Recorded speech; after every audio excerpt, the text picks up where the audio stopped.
Today we are back aboard the CarboRita Express, targeting an array of grouper species, an American red snapper. Also, you'll want to stick around to the end of this one as a diver in our crew shoots a fish of a lifetime and smashes a current IGFA world record. Nice work, fellas. Nice work. Thanks, sir.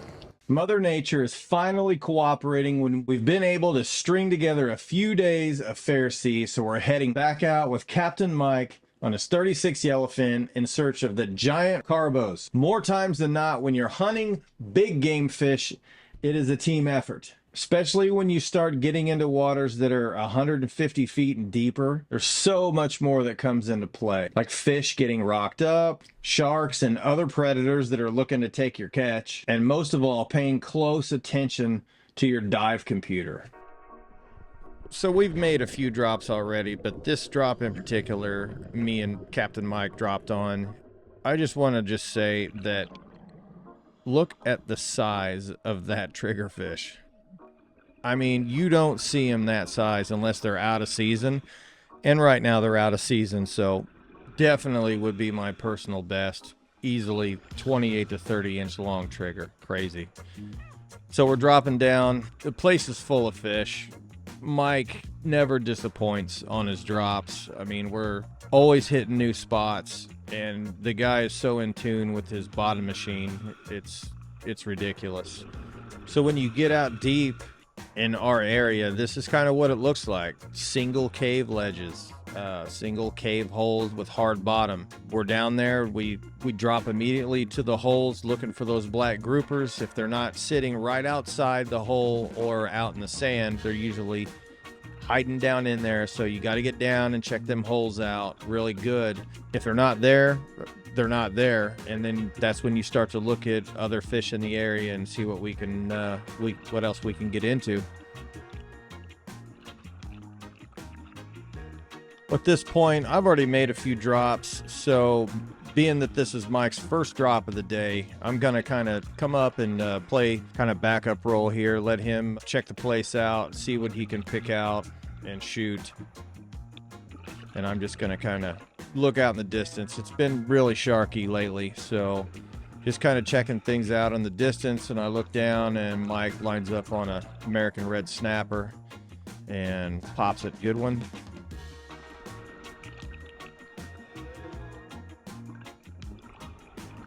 So while he's messing around with that snapper, I kind of start seeing other red snappers start to move in. So I'm gonna go just kind of see what I can find.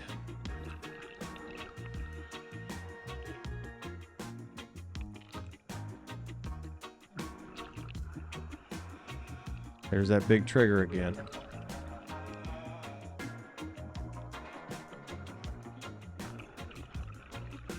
So I'm kind of looking around, and here come the other red snapper into play.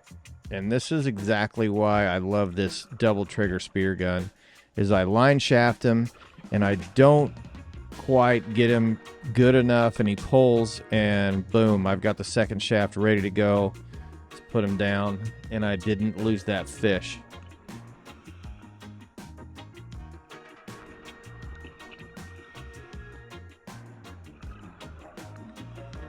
If it was a single trigger, normal conventional spear gun, I would have probably lost that fish, because by the time I got my shaft and reloaded it, he would have been long gone.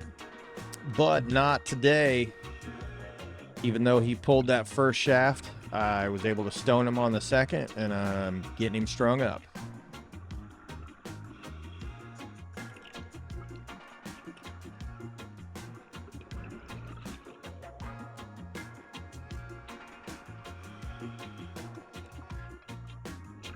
As I get these two shafts loaded up, and Mike is off in the distance shooting another snapper, and here comes, and you'll see this dang big ass triggerfish swim by again. Right there he is. It's pretty funny. But at this point, it's in the 170 foot range. Like I said, paying attention to the NDL, we're pretty close to time to go up. Mike gets that other fish strung up. At this point, I'm just kind of there. There's that damn trigger again. Kind of looking around to see if there's anything to shoot in the water column. This is where a lot of those American reds, there was one right there, and shot and a miss. But this is where a lot of the American reds will kind of follow us up into the water column. I'm not real sure what happened right there. I think maybe there was a second fish that I saw. I just took another swing at and whiffed again. Just keeping it real. I mean, YouTube and social media is a highlight reel, and that's in all reality, things happen down there. There's a lot of misses. Some days you're on, some days you're off. A lot of people think that spearfishing on a tank is super easy and it's like shooting fish in a barrel, and it's absolutely not. You know, some of these snappers, and there's that dang trigger again. But some of these fish are pretty fast. Once they hear that click, they're gone. But anyway, at this point, even though big American reds are starting to move in, I'm at 0 right now on my NDL, and it's time to get up in the water column.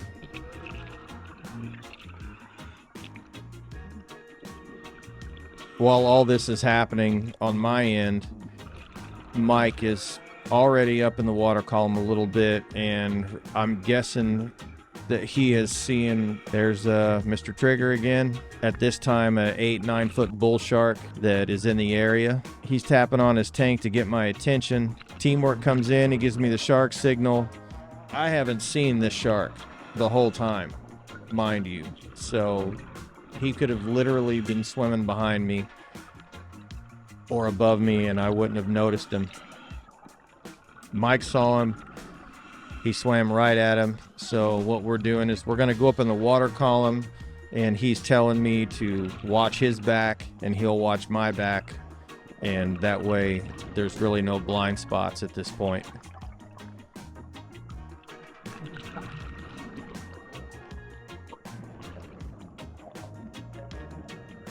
We did our safety stop, kind of facing each other and watching each other's back, and we never saw the bull shark again.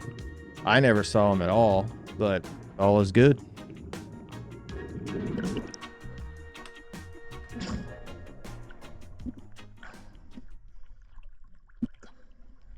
Little hole, little cave.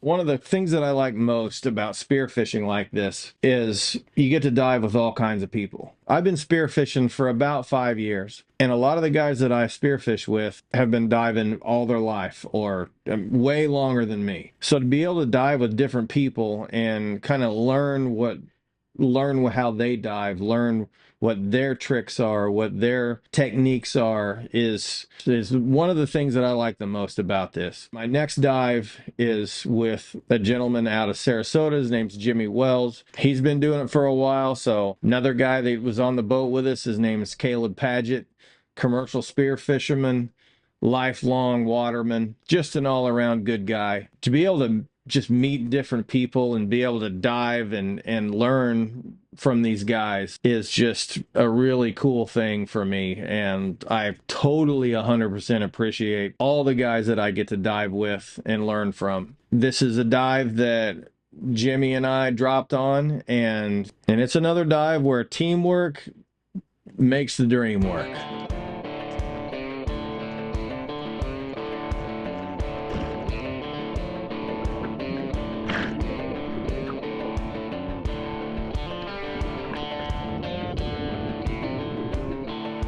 So Jimmy and I get dropped on what is to be 2 different holes.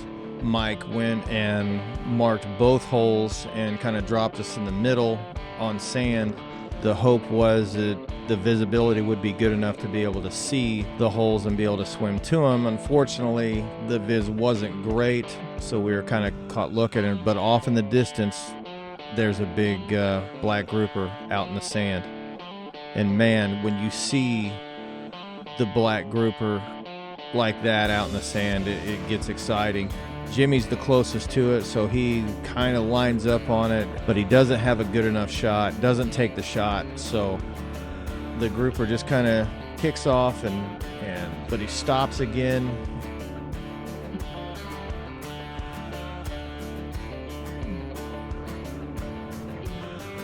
I start kicking my ass off trying to catch up to him, and I feel like I've got a shot at him. I'm just a little too far away.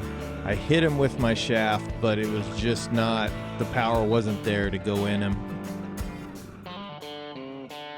So I swim down and grab my shaft and reload, and Jimmy keeps on chasing after him. He's going to end up eventually taking us right to the cave.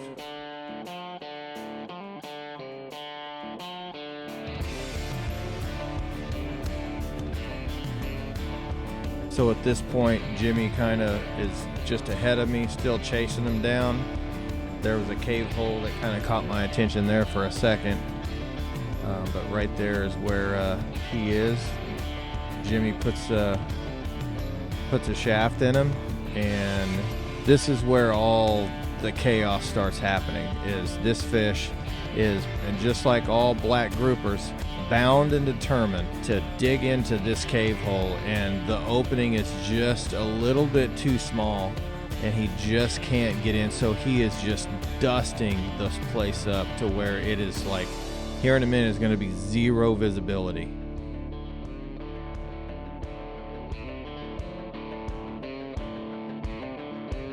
I also remember getting myself narked right here. You know, the visibility is just bad, and it's getting worse, and I feel like I remember just kind of getting a hit of narcosis.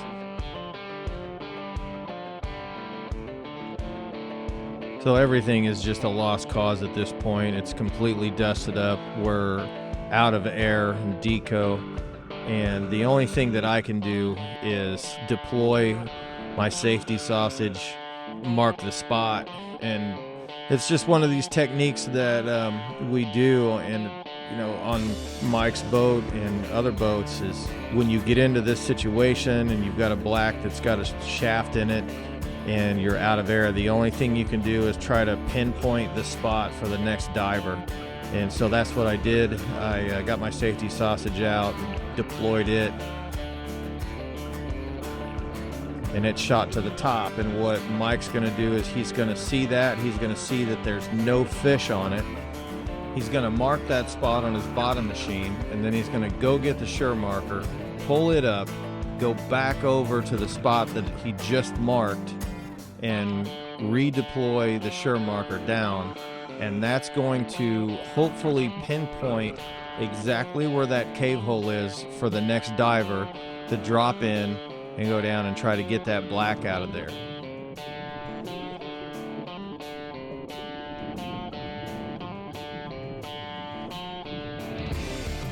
Teamwork makes the dream work. So the plan is now that we're back in the boat, Caleb and Jeffrey's job is to go down and extract that grouper and get it back up to the top. So this is Caleb's camera. You see to the left there, right, sitting right on top of the ledge, is Jimmy's shaft that is bent. Caleb was able to feel him out in there and put a shaft in him and pull him out. Caleb made pretty quick work of it. The dude's a stud diver, and again, just another textbook extraction.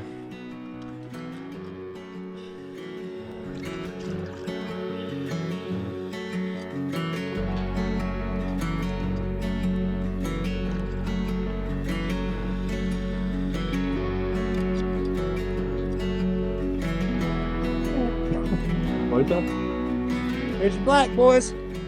Nice. Thank you, sir. Appreciate it. No, he's probably bigger than 50 to 60. Yeah, I thought he was a little bit bigger than that. Good looking black. I don't see your shaft though. No, I don't. No, it must have fell out. It's okay. That's worth it. Was the shaft down there or no? It's all bent up. Is it? It was laying outside the cave. That's a goddamn, Outside the cave. that's a goddamn souvenir then. There you go. Better back dive for it. I'm not back diving for that fucking thing. That's good. I even have my GoPro running. Not every good team effort. Not every time I always want to rewatch something, I don't ever have it going. Nice work, fellas. Nice work. Thanks, sir. Jeffrey's still down there shooting, or is he on deco?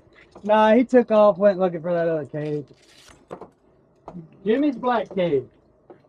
Jimmy Black I don't know. That might be a combo. Jimmy Mike's Black Cave. Jimmy Mike Caleb. Jimmy Mike Caleb Black Cave. So he was in it or was he outside it? He was in it, but not much. I couldn't see it. I'm still dusted up. I couldn't see nothing. All I did was I reached in there and I felt him, I shot, and then I felt him again. Boom! Oh yeah. Pulled him on out of there. So all good. We got the black on the boat and off to the next spot. A little bit later in the day, Caleb and Captain Mike do a drop somewhere around 170 to 180 again. And here is where teamwork comes into play. So next up is Caleb and Mike. Caleb's down there inspecting a hole and looks up, sees what looks to be a dusky shark out in the distance, and then lo and behold, here comes a black grouper with a shaft already in it. Caleb sees him, puts another shaft in him, and all he's wanting to do is just do what black groupers do to try to hide in caves. Caleb ends up putting a line shaft in it and then a power head and pulls him up. Pretty cool little sequence right there.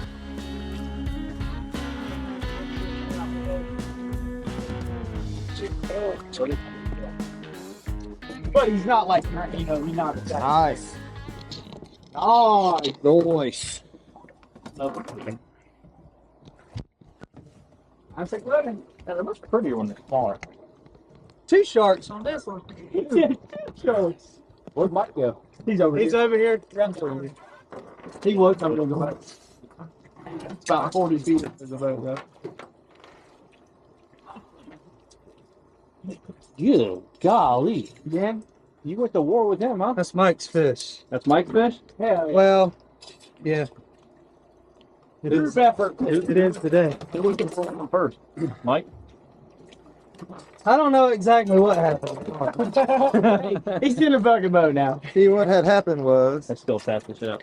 Oh, yeah, it is. I think Mike had him right here. Bucket load. I don't remember. I gotta watch my video to figure out what the fuck happened.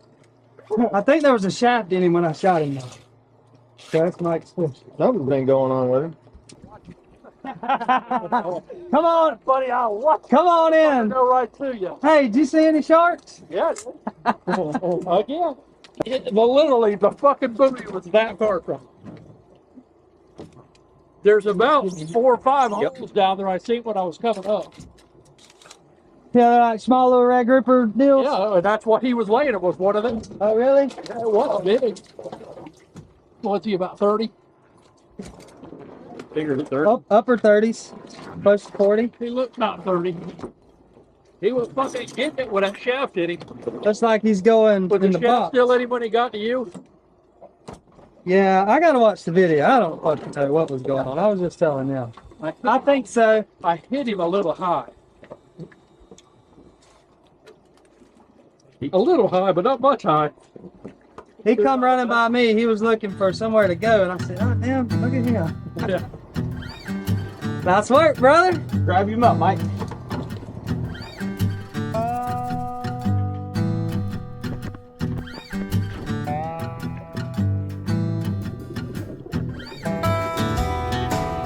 So this dive, it was Jeffrey and I. We get dropped on 2 cave holes again here. I think Jeffrey, he ends up taking the bigger one, and then I find the smaller one, which is this one here.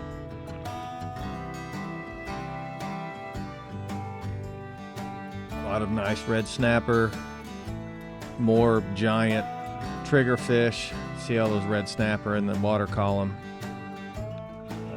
Just a beautiful hard bottom, Swiss cheese cave, and look at all the triggerfish and the American red snapper in the water column. It's just unbelievable, some of these spots.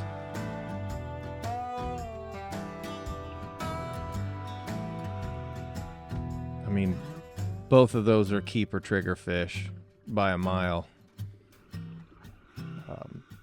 Can't do it though, they're not in season. A lot of American red snapper in the water column, but I always like to drop and check out the caves before, because the American red snapper, they're always going to be there for the most part. But I went down, checked the cave out. Wasn't really a lot going on there, so going over to the cave that Jeffrey was checking out. This one's a little bit bigger. It was holding scamps, American red snapper, red grouper, triggerfish, a little bit of everything over there, as you can see. Jeffrey's loading up on mangrove snapper and American red snapper, it looks like. Look at that cave hole. I mean, just as easy as there's not a black there could have been. If I lined up and just shot a scamp, scamp's my very favorite grouper to eat. So I was happy to get that little guy.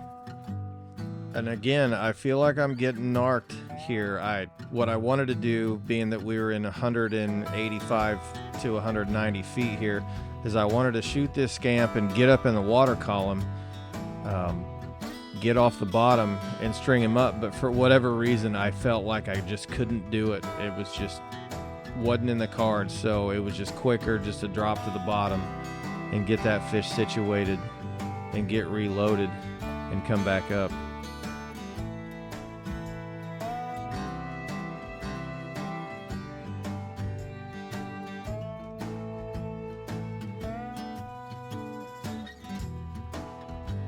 To see all these fish in the water. 2 Swiss cheese hole caves right over sand. Just holds nice American reds, scamps, and whatnot. Jeffrey's over there just filling his stringer up with snapper. I'm not a big snapper guy. Being a little more selective, looking for the grouper, what I like, but man, look at all those fish, all those keeper fish right there.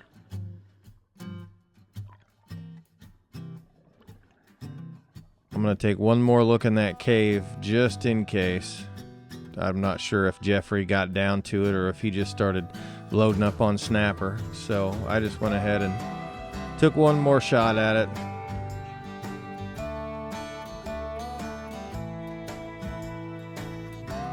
"185 feet, I don't know, 6 to 8 minutes of bottom time. So we head back up. And when you get out this deep, a lot of times you'll be investigated by big dusky sharks. This time we had 2 come in on us. Dusky sharks aren't super aggressive, but they are a shark. They are inquisitive. They are curious. And they are big, these 2 particularly. So we're coming up in the water column, just kind of keeping our eye on them. Just like the rest of the times we dove, all the sharks just kind of stuck to the bottom. They were curious around, and then, once you get up off the bottom, they just kind of left you alone.